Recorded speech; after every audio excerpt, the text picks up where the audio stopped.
So,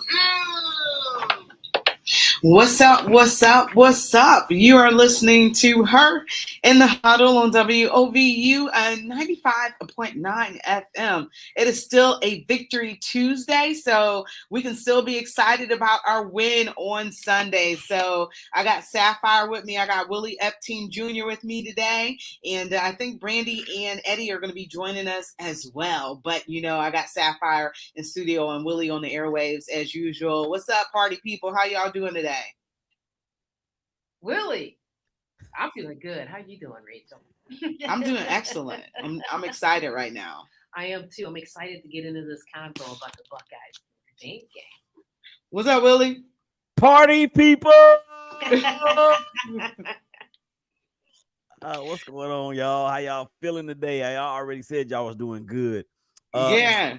Sapphire, good to be Willie. back. Good to be back tag teaming with you again. Her in the huddle is better now that you're here. Oh, God bless you, Willie. Thank you. Hey, what you trying to say? Wasn't it good before? I said it's better. You're supposed to say even better. Even better. Oh, I didn't know that one word made the difference, but if that's what floats your boat, then yeah, we can have that. What kind of word would that be if I was an English teacher and I was teaching a class? Would it be What? it wouldn't be a conjunction, would it? I'm gonna have to ask Patrice. I don't know. They stopped teaching grammar so early before we all can get a grasp of it. But I'm like, women pay attention to words, so you're supposed to elevate that and say it's even better that she's here now. Maybe more like a prepositional word, huh, Willie? I don't know. I'm gonna ask my wife. She's a teacher with over 30 years in the game, so oh wow, she should know. And if she doesn't know, then what them kids being taught up there is another story for another day. 30 years in the game? 30. Of educating the youth, that's amazing. Actually, 32. Wow. I better not. I was gonna say the R word, but I can't run the risk of this getting back to some people. So let me throw in adverb. So it's either going to be your conjunction, a preposition, or an adverb. Very good. We need to play the LA Law Sounder right now. Oh God, remember that show? Yeah. LA Law. Mm-hmm. No, you really aging me. never heard of it. Hey, Eddie, what's up? The front man, what's up? How you doing? What's up, ladies? We doing all right. Meet Sapphire. How you doing, Sapphire? I'm doing good. How are you? Hey, she's real pretty. Oh my God! Wait, Eddie, you were supposed to like me. I love you. Not everybody on Sapphire. Sapphire, you gotta go, man. I love you. I love this dude. Rachel really got this hair dude. Rachel, don't do that. The show is called Her in the Huddle. We know that you are the her in the huddle. We know that's okay, Sapphire. I love you, girl. We know that you calling the plays. All right, you ain't got to do that. You're not Coach Stefanski. I was gonna say, and better, hopefully, than Coach Stefanski. Right? Crazy. You're not Stefanski. We wanted to spite him Sunday, didn't we? Oh Lord. Oh Lord.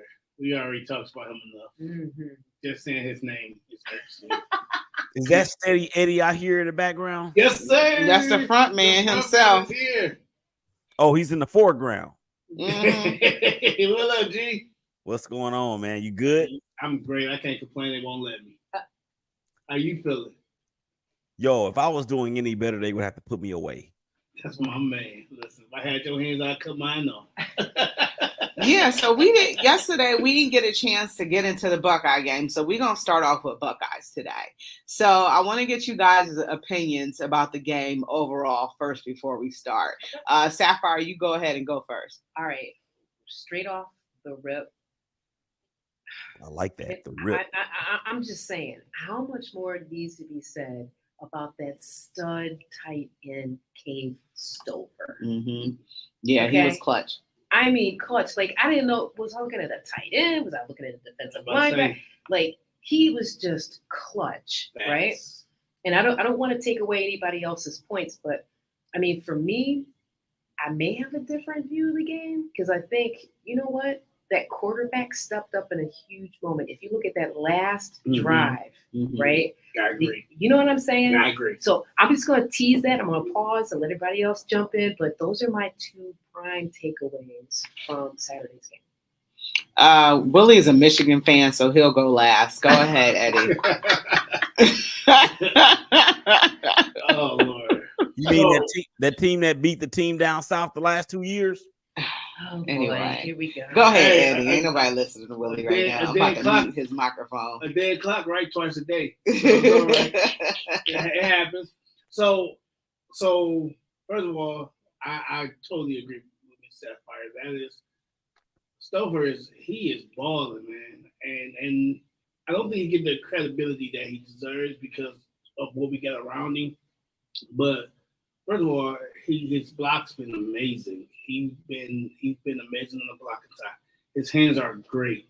You know, of course we got Harrison, and so he don't really get the shine that he. Mm-hmm. But when we look at the game, they've been doubling and triple teaming Harrison, so he's been pretty much out the game, and because of that, Stover been stepping up big time.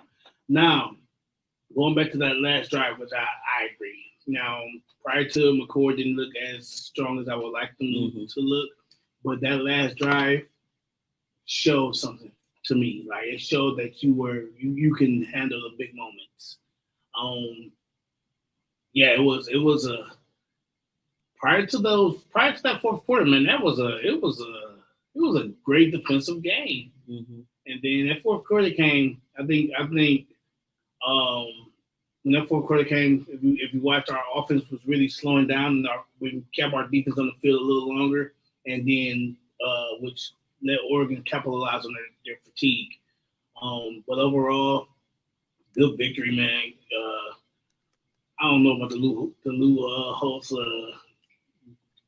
Come on, man. That man 90 years old, bro. Like, did you see that Ryan Day did apologize? He should have. He shouldn't have ever said. No, he shouldn't have. Yes, he should. Apologize for what? I'm not apologizing. All he said was where Lou Holtz at. I mean, he did say it like he was gonna beat his butt. Yeah, he said it like he was ready to fight Lou Holtz. I know, but I wouldn't apologize for anything. That was just in the heat of the moment.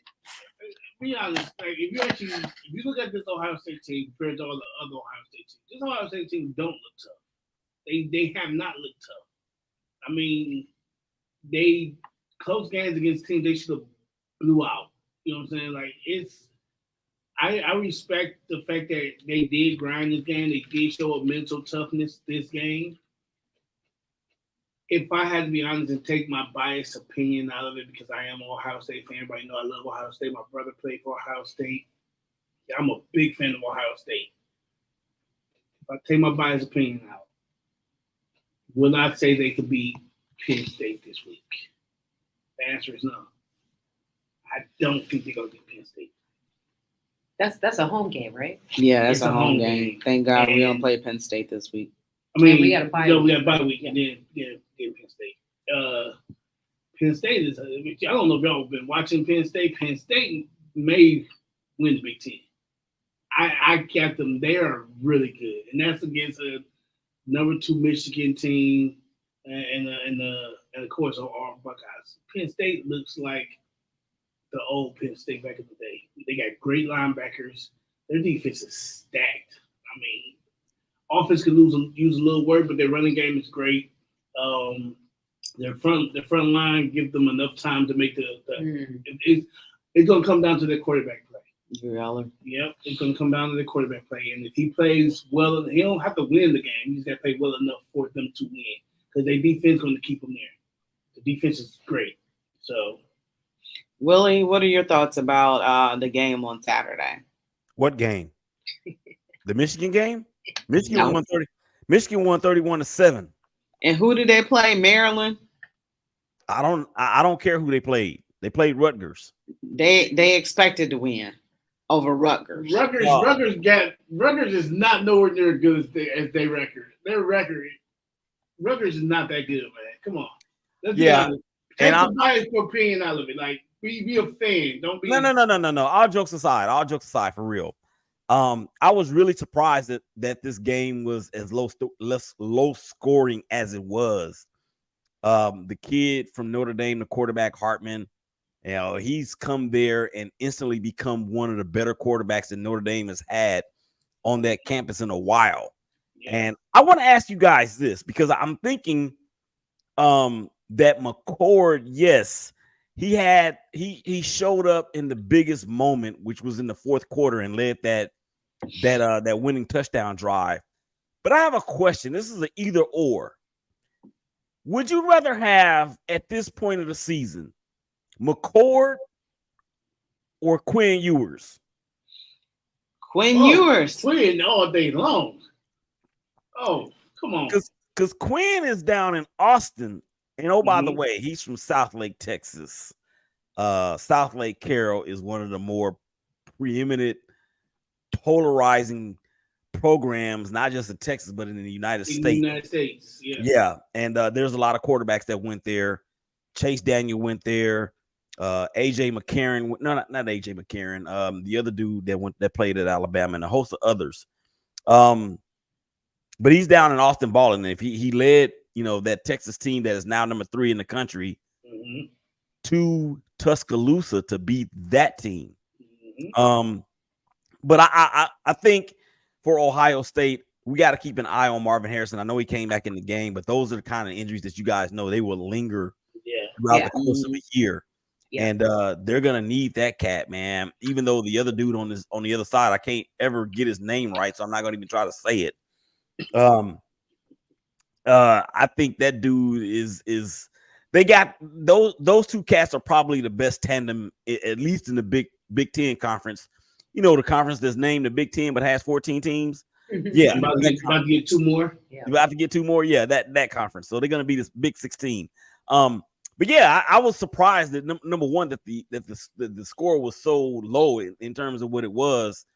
And I'm not gonna front, and it's not just me being a Michigan fandom or a Michigan homer or throwing some sea salt in the wound, if you will.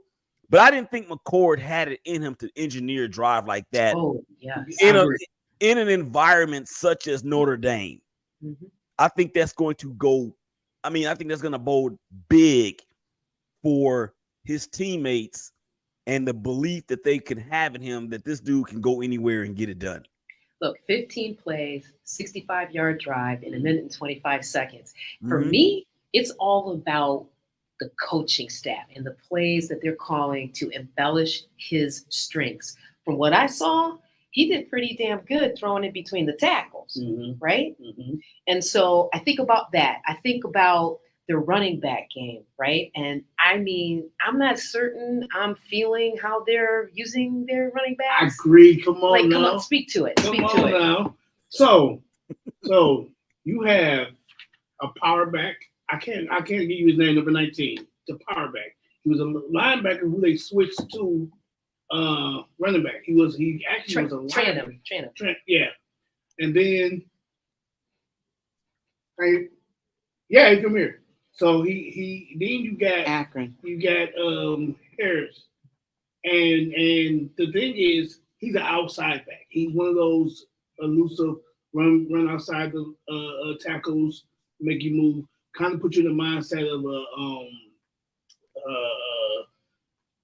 Kamari out down in New Orleans. Oh, Alvin Kamara. Alvin Kamara down in New Orleans. You kind of put you in that mindset. That's his running style, where you're trying to make him something he's not, and it's taken away from his game.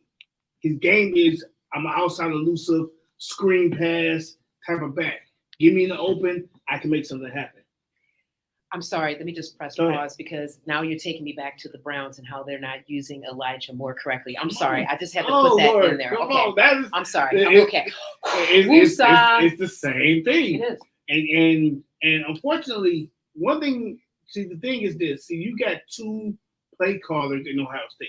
You got 1 minute is Brian Hartline, and you're taking away from Brian Hartline, and you make Ryan Day want to call the plays, and it's like, yo, that's confusing. As if I'm a player, it's like, who am I listening to? If you're gonna trust me, trust me. If not, then let it go. You know what I'm saying? Then take the play calling. Now, in my eyes, and this is not nothing to do with college, is going to the Browns real quick. You need to take the play call from Stefanski right now.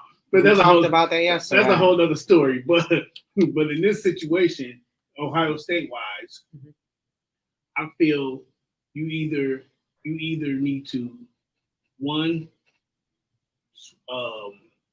you utilize your running back game because it's going to open up your pass game. You know what I'm saying? Because it's so bad. It's so bad right now that they're not even stacking the box against Ohio State because you're not utilizing your run game. And you got two good backs back there. So, one of them people saying can go in the third round because the unfortunately running backs is not as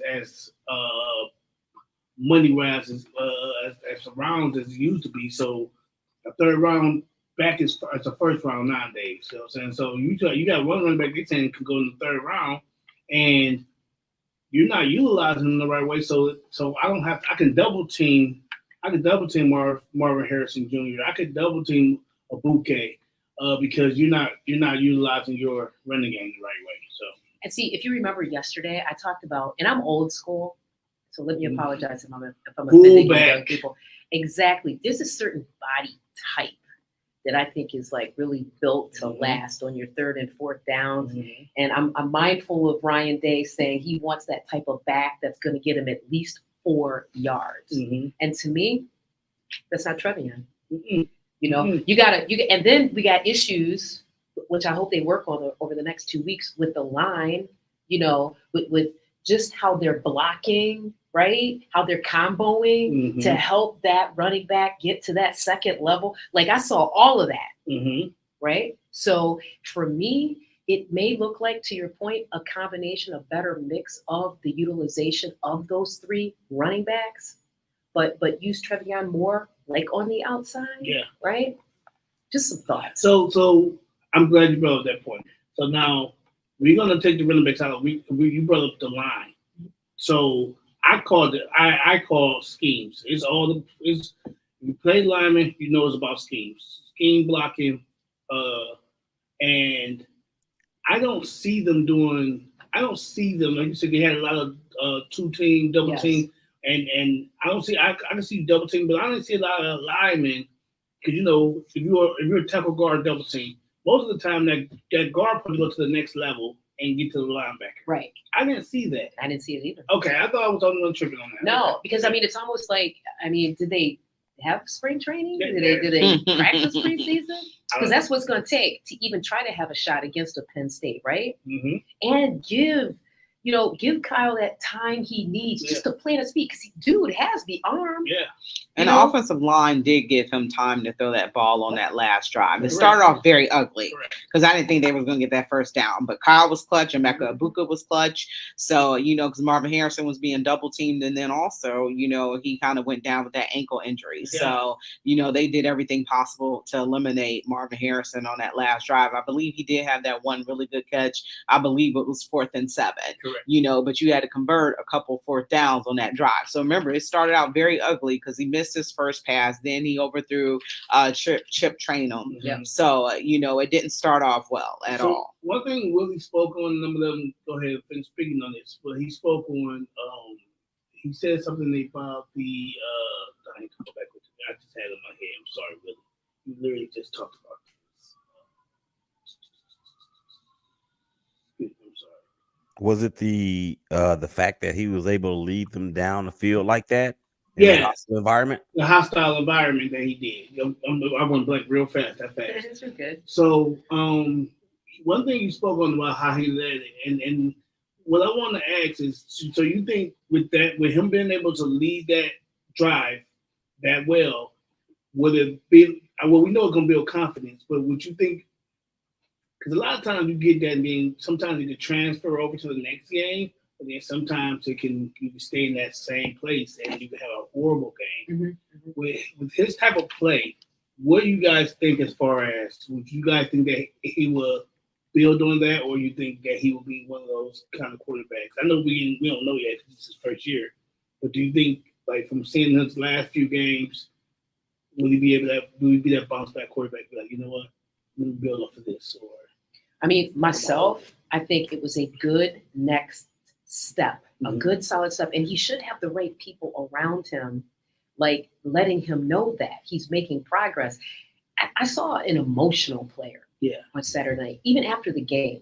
If you watched him on the sidelines after the game, he was very emotional. Yes. And perhaps just especially with this bye week, that performance will have time to settle in. Mm-hmm. He'll have parents, I think his dad played football, right? Just to give him that encouragement. You don't have to be Superman. You just have to help get your playmakers in the right position to help win this game, right? I think the Ohio State has found their quarterback. Now it's on the coaches, like I said, to really flesh that out. You took a deep breath right there. Yeah, we got to go to a break right quick, and then we can come back and talk about that. You're listening to Her in the Huddle on WOVU 95.9 FM. We'll be right back. Is it good stuff? Sister Evelyn Malcolm, host of Gospel Coast to Coast Radio, with another.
.9 FM. Well, we got some comments from George. Well, first of all, Dylan, what's up, Dylan? We see you here. And then George says, ask NBC what they thought of the game and broadcast. By the way, Holtz was an assistant coach to Woody Hayes, so Lou, shut up. He also says at one time it was the Big Two and the Little Eight for football in the Big Ten. Now they have 20 teams. Who cares? We still play in the Big Ten in this part of the country. Does adding Oklahoma and Texas to the SEC take their name away? So that's what George said. They got a number on. They got a number on it though. See, let me answer that question. Go ahead, though. Since I'm out, I'm in Dallas, and the fact that the SEC now has Oklahoma, Texas, and Texas A&M. They're not going to change the name, but geographically it doesn't make any sense because Oklahoma and Texas used to be in the Southwest Conference. Okay, before it was the Big Eight. Remember the Big Eight? And then you talk about dating myself, the Big Eight and the Southwest Conference. So it's kind of like, why in the world are the Indianapolis Colts in the AFC South and the Cincinnati Bengals are in the AFC North? That is kind of like that. Mm-hmm. What's up, Josh? We see you. Going back to Ohio State, though, one of the things is, Sapphire, you said we found our quarterback. He's quarterback by default because Devin Brown ain't as good. So, one thing I will, and I think they were so emotional after the game because they probably couldn't believe they won. Like, I think they thought that they should have lost that game and they were going to lose that game. And I think that's kind of almost the attitude that prevails. But, at the end of the day, you have to keep playing. That's why you play the game and that's what it's for. But I think that they couldn't believe once Notre Dame went up, and they scored 14 unanswered points. So I think Ohio State kind of was like, okay, we're kind of in trouble here. And you notice that they were playing a bend but don't break defense, and their tight end was exploiting Ohio State, and they could get whatever they wanted in the middle. So I think that was the issue, how they were playing defense and, playing a very lax defensive style and allowing Notre Dame to kind of eat up big chunks of field. But, when it came down to the red zone, they pretty much, did a good job, until Notre Dame was able to score and stuff like that. And see, this is the thing that I don't like about football, and Willie, you can speak on this too. See, when you're up big, 9 times out of 10 you go to a prevent defense. Ohio State about 10, they went to a soft prevent defense, which left your middle wide open. It left, coaching. Yeah, I was about to say. And this goes back to what I preach about almost every week, coaching. I like Bill Belichick. Let me tell you why. Bill Belichick is about 100. He's going to still put his foot on your neck. Carotid artery. Because we're here to play the game. Your job is to stop me. See, if Bill Belichick was the Dolphins and they went about 70, Bill Belichick ain't slowing down. The Dolphins decided to slow down. Bill Belichick like, nah, you should have came out to play today. Well, then they opt not to kick a field goal. Yeah, because he's like, think about it. A good coach, Bill Belichick, which I feel is one of the best coaches ever. Yes. You think he would have been like, nah, you know what? We up by 70. We're not going to kick a field goal with 8 minutes left. Yeah, they chose not to go for the record. What was you about to say, Sapphire? Going back to what you said about, McCord being QB by default. The thing for me, and I think I've lived at least long enough, we got 2 options in terms of the way we respond to stress. We can fight or we can flight. This is on like a hormonal level. So for me, when I watched that game, when I watched that last drive, look, at the beginning of the drive, he may not have believed, but I tell you what, at the end of that drive, somewhere between that beginning, that middle, that end, he knew that I can do this. And on the sideline after the game, I think that was his body like absolutely letting go of that physiological the adrenaline. I agree. Right? Yeah. And I don't think he's gonna, listen, again, I'm a body person, right? Kyle is 6'3", 215. Tom Brady is an inch taller, about 10 pounds heavier. Later in his life, they have the template, right, for the quarterback. Sure. We know he can throw, So for me, this is absolutely on the coaches. Yeah, because if you actually watch him play, he don't make bad plays. He don't make bad reads. It's not that he's a bad quarterback, and I can agree with you to a certain extent on that one by saying like that's why when I say I want to see what the next game looks like. Yes, because the next game is gonna let me know if you're already ready. We having a watch party, by the way? Let's go. Let's go. We can. Willie, what was you about to say? I'm down, always down to watch party. Here's the thing, though. I think that Ohio State Buckeyes fans may be lacking in the thought process about McCord. Even though McCord, and I'm going to say this too, piggybacking on what Sapphire mentioned about this game and whether it could be a stepping stone or a next step type of deal. I absolutely believe that it can. And the reason why I believe that is because they have to make sure, or he has to make sure, and the coaches have to make sure that he doesn't take that and then all of a sudden starts trying to play hero ball, because that's not what he is. And I believe that if Ryan Day is any kind of coach that you guys hope that he is, then he should recognize that even before we even talked about it. So that, to me, I think that's going to be the key, and him not getting outside of who he is and it turning into something that you guys don't want to turn into. And then the second point is McCord is not is not the quarterback that you guys are used to seeing. Correct. Exactly. You're used to seeing Justin Fields. You're used to seeing Dwayne Haskins, God rest his soul. You're used to seeing Troy Smith. Troy Smith, yeah. You're used to seeing what was the other guy? I'm missing CJ Stroud.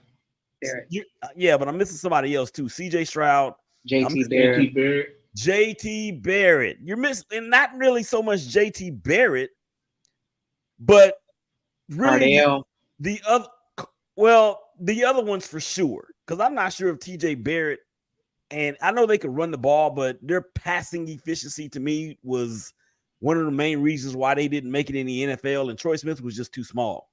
But that's the thing. And when you're engulfed in a fan base like we can be, like, you know, Ohio State or Michigan or whatever team, whether it's college, professional, that you are on board with or that you're hooked on, that narcotic, whatever team that is, what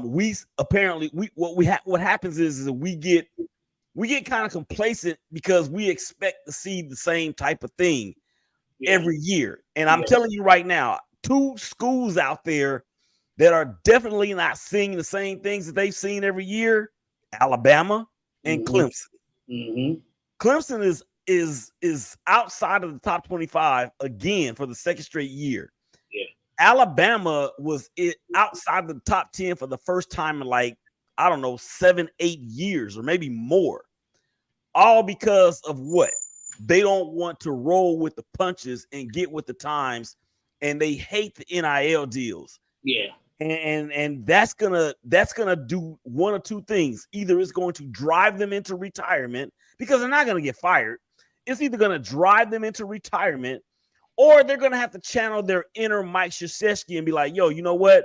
I hate the one and dones, but I got to do this in order to be able to compete. So the players aren't just saying, you know what, I'm going to Alabama because it's Alabama, or I'm going to Clemson just because it's Clemson. No, not anymore, because Caleb Williams has a multi-million-dollar NIL deal. Have y'all seen that dude on the Wendy's commercials? Yeah. I'm serious. So I think for all you guys out there that are Ohio State fans, don't try to put this kid in a place where he doesn't belong, because he's not the type of quarterback that you're used to seeing there. Agreed. And this is the thing about that. See, and I totally 100% agree with you on that, in that form. But see, the thing is, our coaching staff got to realize that too, though. It ain't the fans can want whatever they want. Right. The coaching staff have to realize, hey, he's not a Stroud, he's not a JT Barrett, he's not a Troy Smith. He's this player. He's not a running quarterback. Is he mobile? Yes, he is mobile. He's not black. That ain't got that. That's not. It's been a minute. I think the last time we had a white quarterback was Craig Crenzo. Yeah, Craig Crenzo. It was 04, Justin's way. Because Joe Burrow ain't black, and look what he's doing, and look what he did at LSU. I know, but he didn't do it at Ohio State. But McCord still is not that type of a quarterback. Correct. He's not even in. I should have said Joe Burrow, even though, because y'all, you know what, y'all Buckeye fans, man. Let me just say this. Say what you guys say, and then we go on the break. I gotta say this because I gotta bounce after this myself. You Buckeye fans get on my nerves no, because like I said earlier, my team has beaten your team the last 2 years, and we have been in the college football playoff the last 2 years. Okay, I don't care about what happened 10 years ago. I barely even care about what happened yesterday. So let me say this about Ohio State Buckeye fans. When it came to Joe Burrow and he went to Baton Rouge and led the LSU Tigers, my second favorite team. I actually spent a semester there. My sister graduated from there. But he goes there and leads that team, the most prolific offense in the history of the sport. Mm-hmm. Ohio State Buckeye fans talking about, well, yeah, we got a piece of that national championship too, because he did start off at Ohio State. Somebody on this show said that. I'm not gonna say who it was. Who? I never said that. And the person and the one that screams is the one that get kicked. The one that throws around. No, I said he's a Buckeye because he graduated from Ohio State. That's where his degree is from. He graduated from Ohio State. So we wasn't talking about Buckeye education that day. We were not talking about education that day. So I don't care about that. We were not talking about it. Oh, yeah. We should have a little credit at because he did come to Ohio State. And I said, and we did train him up. We did give him the training. I know. We trained him up. You know, that right there is the point. That point right there is the point that I'm making. That's just like saying the Minnesota Twins should have a championship and have their curse broken because they had Big Papi on their team, even though they cut him. Oh, they did? Yes, they did. Yes, they did. And George says Joe Burrow came back where to get his degree? Ohio State. We got to take a break. What does that mean? This is a sports show. This is not an educational show. This ain't a mother education. All right, Willie, you out? Yeah, I got to bounce, man. It's been fun, y'all. I'll talk to y'all later. All right, thanks, Willie. All right, we're about to take a break. You've been listening to Her in the Huddle on WOVU 95.9 FM. We'll be right back. Ohio State had to teach him how to read the plays. What you say? I said Ohio State had to teach him how to read the plays in order for him to win. They just need to take it slow and low. Okay. It's in there. They have it. He has it. The coach, like I said, the coach has got to realize that he is not your past quarterback. Mm-hmm. And you know what? I kind of thought Ryan Day looked stressed out. Always. Like he really, I already know by his last name he's a drinker, but he looked like he just was like in moments like, did that really happen? Wouldn't believe. I'm not a fan of Ryan Day. I'm waiting for Urban to come back. Urban. I would take Urban or Tressel, but I wouldn't take Tressel. But I definitely. You would take Tressel, because to me he wasn't as creative on offense. Oh, offense, yeah. You know, but I would take Urban all day long and his craziness. I would give me all the craziness. Urban got us. Urban knew what to get. I think Ryan Day trying to prove himself. And the thing is. Right. He has to prove himself because you got to think your first few years was players that was not your recruitment class. These recruits came from Urban Meyer. Yeah. Your last 2 years been you, and we have seen what you have done these last 2 years. I mean, I'm hearing crazy stuff like Deion Sanders. I'm hearing that's a conversation that's happening. I would take prime time. Can you imagine him being at Ohio State? That would be crazy. Oh, I know. I'm just a girl can dream. Oh, let a guy dream too, because I would take that. I'll take that. I like that too. All right. Welcome back to Her in the Huddle on WOVU 95.9 FM. This is your girl, Rachel Hill, the First Lady of Sports. I'm here with Sapphire and Eddie. Make sure you keep it locked here on your regular radio dial at 95.9 FM. You can listen to us online at WOVU.org. Make sure you download that WOVU app so you can listen to us on the go. And you can always contact our station with any questions, comments, concerns at 216-271-0959. And like I said, I am here with Sapphire and Eddie, the front man. So I think that's it for our Ohio State talk. But how do you guys think that? So they have Rutgers coming up after the bye week. I know Eddie alluded to a little bit about Penn State. But Sapphire, what do you think about Penn State? I mean, look, David and Goliath, right? But that does not mean. Wait, who's David and who's Goliath? I think based on what Willie is saying, I see it as a more neutral game because it's at the shoe. Number one, right? We got a bye week, right? I think this is the time, and I'm going to beat this until the ground. Instead of trying to change his style of play, this is a good opportunity for the Buckeyes to really peel back the layers with Kyle McCord and come up with a game plan around his strengths. You know, let's look at some of the stats here. They had it, I think it was like in the first minute of the game, they talked about the third down conversion rate is less than 50% on third and short. Short. Now, what is short to you? Is that more than 2 yards? That's 2 yards or less. Okay. That's the play calling right there. You got studs ready to get you that yard or two, right? And then less than 40% on third downs all year. That is consistent. This next 2 weeks is the time to work on stuff like that, right? Mm-hmm. That's where I'm living. I'm not agreeing. But that goes back to that toughness we're talking about. That toughness is you telling me on third and short you can't pick up 2 yards? That's toughness. Yeah. Well, they got 2 tune-ups because after the bye week they face Maryland and then they face Purdue. So they got 2 tune-ups to get ready for Penn State. Maryland, as bad as they are on offense, they actually they can. That's a team that can trick you. It may not be. They don't get blown out. They in every game, and then that fourth quarter coming in, they just forget how to play football. And should Ohio State win easily? We got to think. Ohio State was picked to win. Well, picked to be runner up, depending on the brackets in the playoffs. They had Georgia winning again. Which I don't think Georgia's going to win this year, but they got Georgia winning it again.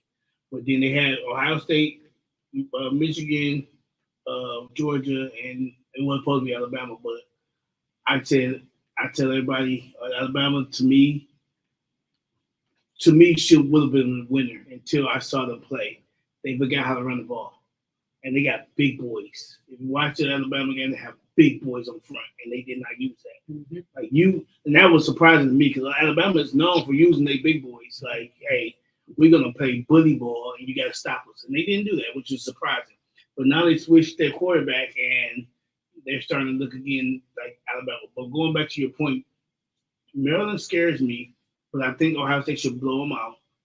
But the thing is, Ohio State's still the same team that they've always been. We don't believe in blowing out teams.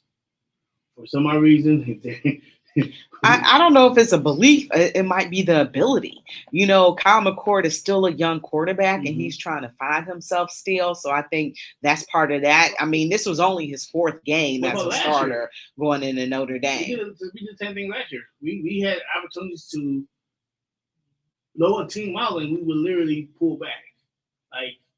And that's where that toughness comes. Where people talk about our toughness, it's not that we can't do it; it's that you won't do it.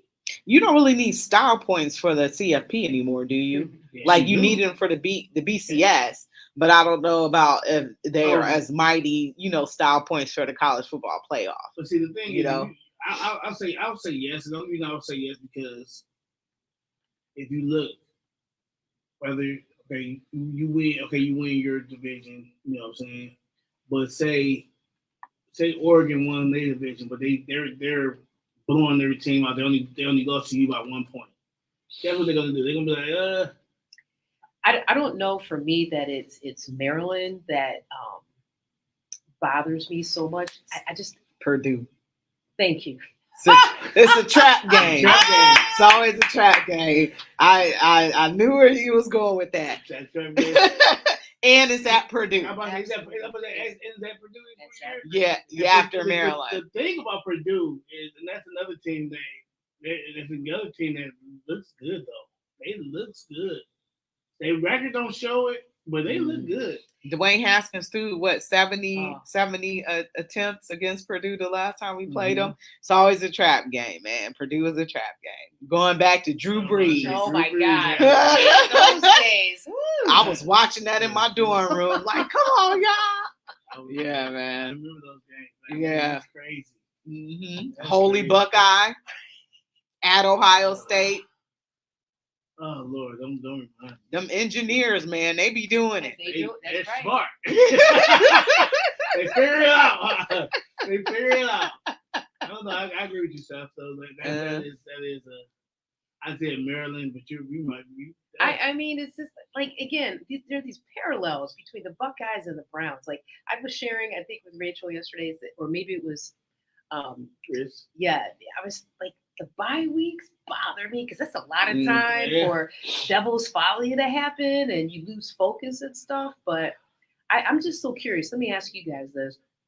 Why is it so difficult for Ryan Day just to let his OC called the plays. That's the same thing, like you said, the parallels with Kevin Stefanski. Like, I don't even think it's about a power and control thing as much as it's definitely is. I don't mean to cut you off, but it's 100% about power and control. But what about ego? That goes with power and control. I look at it as a little bit differently, though. Go ahead, you know what I'm saying? As far as the ego goes, about a little bit differently than power and control.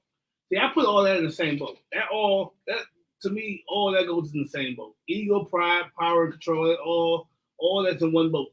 You know what I'm saying? And that's Ryan Day. Ryan Day don't want nobody else to get that credit. That's what I look at it. Like, oh, if because you gotta remember, we're human. So he hears what people saying. He hears the people talking about. He heard what Lou Holt said. Exactly. So that means So if you heard what Lou Holt said, that means you're paying attention to what people say. And because you heard people say they want Brian Hartline to be our head coach. You heard that, and you lost to Michigan twice. And everybody knows. That's real. Everybody knows you don't survive as a coach at Ohio State. See, this is why I'm a conspiracy theorist. Like, I just think Urban Meyer, I just think he's still out there on the periphery. I do. Well, they was about to fire Urban, so it was so much, backstory stuff that people don't know about. They was gonna get rid of Urban, so that's one of the issues. The stuff with, I think it was Zach Smith, his assistant coach. At the domestic abuse allegations and stuff like that. So Urban was on his way out the door. I mean, I loved him as a football coach, and he got, he beat Michigan every year. He got the rivalry, but Urban is kind of a douchebag. I bring the douchiness with you. That's what I'm saying. I don't care. You do your job. Your job is to win football games. This is what I'm saying. And I remember that whole situation with Zach. But we know situations, exactly. We stay out of it. He's paid to do a job. He's doing a job. I hate to sound like that because domestic violence is real, but that was not Urban Meyer banging on his wife, right? Yeah, that's what I'm saying. How you get mad at him for something he didn't do? That's what I'm saying. It was hard. That was hard. I mean, we didn't hire him to be no angel. I didn't hire him to be a therapist. I hired him to be a football coach. He's not Smith's therapist. He's not going to go to him. Listen, buddy, my job is to tell you not to beat your woman. That's right. That's your daddy and mama job. My job is to coach. That's right. Listen, so I don't understand how that was. This is on topic but off topic. I don't understand how everybody always you always take things too personal. Y'all get into other people's business. That got nothing to do with you. Stay out of that man's business. You know what I'm saying? Like, that ain't nothing to do with Urban Meyer. So, but y'all want him to be in that man's business. Listen, my job is to report it for what I know. And then he said, I didn't even know much about it. Like, so how am I gonna report something that I don't know about? Whether he's lying or telling the truth, hey, if he say he don't know, I'm gonna believe him. He don't know about it. You know what I'm saying? Or maybe some kind of consultancy role. Like I think Ryan Day needs help, right? I really do. I mean, the optics of him on that sideline Saturday, I was like, okay, he doesn't look like he's doing too well. Correct. Right? Looked really stressed out. Sometimes didn't look like he knew what was going on. And it was a shock to him. I'm just saying, I think since Urban has left, this program overall has been attenuating in terms of performance and even, the players that they're recruiting, right? Mm-hmm. And sooner or later, we're going to be what we've been. Let me ask you guys this, because this is something that you guys can. When have you ever known how to take a dominant defense? The Silver Bullets, I'm like, the way they played against Notre Dame, they didn't look like the Silver Bullets. Because, like I said, Notre Dame could get whatever they wanted. I mean, they did have some critical stops, or whatever. They did have some critical stops at the time, but like I said, they was allowing too much. That one tight end was getting his, and he was murdering Ohio State up front. So, like I said, but when your front four ain't doing nothing, right? Because you don't have a Chase Young, you don't have a Bosa, the Bosa brothers, Nick or Joey. You don't have neither one of them anymore. You don't have a dominant defensive end. You don't have a dominant front four at all. And that was the Florida connection. Mm-hmm. The Bosas came out of Fort Lauderdale. Yeah. Urban down at University of Florida. Look, he's only 59 years old. Have I made it clear? Urban, Call us. Call Rachel. We need to have a conversation. I'm just saying, he could say, that's it, I'm done, grandfather. No, I just can't believe that. He's too young. He's too young to be retired from coaching football. Yeah, and Urban had that national I'm going to tell footprint. you, this is about to sound so bad. Remember when Penn State had that Sandusky issue? Oh, yeah. And the first thing they did was fire their head coach. Mm-hmm. And ever since then, we'll have a Penn State. Boom. Look how long it's taken. Well, they back now. Relevancy. But look how long ago that happened. That happened almost 25 years ago. That's like two generations. And you're just now coming back from that. Mm-hmm. Because you got rid of a coach who ain't had nothing to do with that. I know, but it was bad. Yeah, it was horrible, but I didn't know about this. You think Buckeyes Nation is going to wait more than 3 years to come back to a dominancy? Come on. Ryan Day, listen. If Ryan Day loses to Michigan this year, I can guarantee you Ryan Day will be fired. All right, and on that, we're going to take our final break. You've been listening to Her in the Huddle on WOVU and 95.9 FM. We are going to be right back. Oh, Chris coming in. So you know you got some beef. You got to come with some bull. You're a Michigan fan. So, I didn't know that. Yeah. We actually criticized Ohio State. What I say? What I say today? I ain't can't believe y'all say that kid be still like everybody's not responsible. He's definitely responsible. Why you Oh! responsible? No, what I'm saying, okay, yeah, you keep doing the hiring, but how am I supposed to know what you're doing? You tell your kids, tell your players, as you explain, you will need to think. That means your coaching staff needs to be on the same court. And if you're not on the same court and you do something crazy, go to everybody else. You do know. How you know? Everybody get that. Everybody get that. So listen, everybody get that. Let me ask you this. So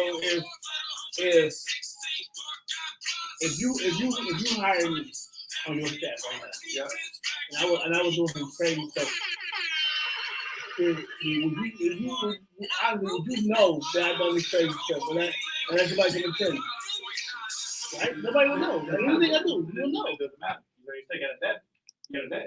Same thing with Brooklyn High School coach got fired. Right. It's okay for us to go until 7 today, right? Huh? It's okay for us to go to 7 today, right? Yeah. No. And she had a conversation with you. All right. Welcome back to Her in the Huddle on WOVU and 95.9 FM. This is your girl, Rachel Hill, the First Lady of Sports, and I'm here with Miss Sapphire, and I'm here with Eddie, the front man, Scott. So, little chippy in here on the break. Yeah. Well, y'all want to talk about a little bit of Browns before we get out of here? We got about 8 minutes left. So, Eddie, you was not here for our Browns conversation. What are your thoughts overall about the game that took place against the Tennessee Titans? First of all, the Browns should be 3-0 right now. Yeah. But that defense, number one, defense in the NFL. I picked them up on my fantasy football league. They were still available. They were still available for you? They were still available. Dude, they were going the date of. So, number one defense. And I feel right now, and this is a big if because I need to see consistency, if Deshaun Watson showed me consistency, this could be a championship team. Barring injuries, this could be a championship team. See, a lot of people have a problem with the run game. I heard a lot of our run game. We got 150 yards rushing against the Texans. Against the Titans, who don't give up rushing. It was by committee, but it was 150 yards total by our running backs. Now, mind you, we were running by committee, so you got only like Kareem Hunt, I think ran about 4 or 5 times. So they're not running 20 some times to get that yardage. They had a total of 28 carries for 150 yards. That's pretty good. So then we already know what Deshaun Watson did. Did he look like Deshaun Watson from Houston days? No, he did not. But did he look a lot better? He only had 6 incompletions. He was seeing the field. And I think, and this is, how can I put it? This is a knock on Stefanski, but this is no knock on Nick Chubb. What I'm about to say, so don't call us in talking about Nick Chubb. Deshaun Watson is a shotgun quarterback. Have always been in Houston. That's what they ran. He never had a dominant running back in Houston. You know, he had good running back who never dominant. In Cleveland, he got a dominant running back. So we're playing towards that dominant running back, and he losing his game. Now, would you start seeing Deshaun Watson pass for 300+ yards? I think you are, as long as Nick Chubb is out, because now you go back to that shotgun offense that he's used to running, because you want to cater to him. And I feel, hey, you put up 20 points, we're gonna win the game. I don't need you to be a superhero. I just need you to put enough points up so that defense who only gave up 10 first downs in 3 games can do their job. That's it. Nothing special. Like, I hear that, and in theory, I agree with you, but I just don't want the Browns to be known as a shotgun team. No, I don't. I think Stefanski's going to get Deshaun killed if that's all he's going to put out there. Correct. Right? I think we need to infuse Kareem. I think eventually Kareem needs to be our starter. Okay. Absolutely. I definitely think we need to start using Njoku more, our tight end. We don't use him at all. No, we talked don't. about that yesterday. Harrison got more targets than Njoku. That's kind of crazy, isn't it? Yeah, and then during his press conference, you know, when we talked to him at the locker, he was very short. So I think that he's very frustrated that we're not targeting him at all. And I think we need to use Elijah Moore appropriately. Okay. Not in the running backs. No, I don't know why we were in the You remember Eric Metcalf? I do. I mean, I'm just saying, like, Coach Stefanski, please watch some film yourself. Mm-hmm. Like, this is the AFC North, right?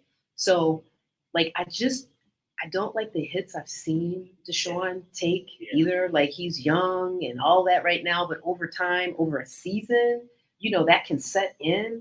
So I hope Coach, and let me pray, because I do pray every Sunday in church about these games. I really did. Truth be told, before that Monday night game, I prayed, please, Lord, don't let anyone get hurt. And when I saw that hit that Chubb took, which I was sharing with Rachel yesterday, I didn't like that hit. But then I was like, God, where are you at? And then we learned now yesterday from Rachel, the injury was not as severe.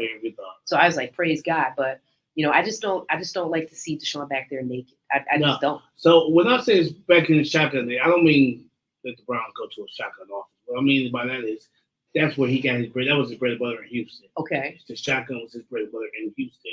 Okay. Now we in the AFC North, that can't be your bread and butter. Mm-hmm. We are, first of all, it get cold here. Yes. It get real cold here. So shotgun can't be your bread and butter.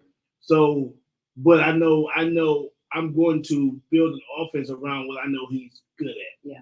Because now he has to be the focal point of the offense. It got to be Deshaun Watson because your Nick Chubb is gone. Do Kareem Hunt steps up?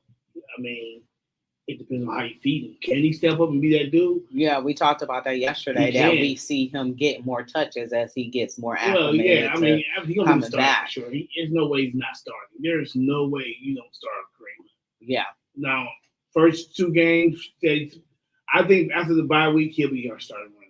Well, Kevin Stefanski said that Jerome Ford is their man, but they also said Baker Mayfield was their man too. But I think, you know, that the Browns probably need to play more of an up-tempo offense too, you know, to play to Deshaun Watson's strength. Yes. You know, so they need to be a little bit more up-tempo too. You have to play Deshaun Watson's strengths.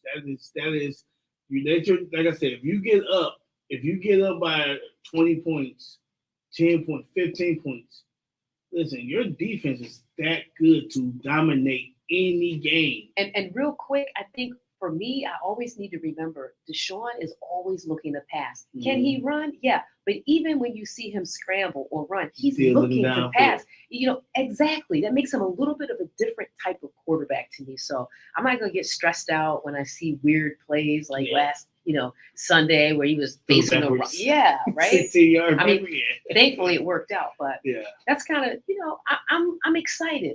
I can say I'm excited, but I don't want to go there. I want to jump over to the Super Bowl. No, because I'm of my excitement of the Browns. But I agree with you, Sapphire. I'm 100% excited of what the Browns can do because of that defense. Yes. All right, y'all. So George also says, great to be a coach at Ohio State. It's not about the overall record, but how you do against TTUN. So I want to thank both of y'all for being here today. It was another amazing show. Thank you to Sapphire. Thank you to Eddie. And you've been listening to Her in the Huddle on WOVU 95.9 FM.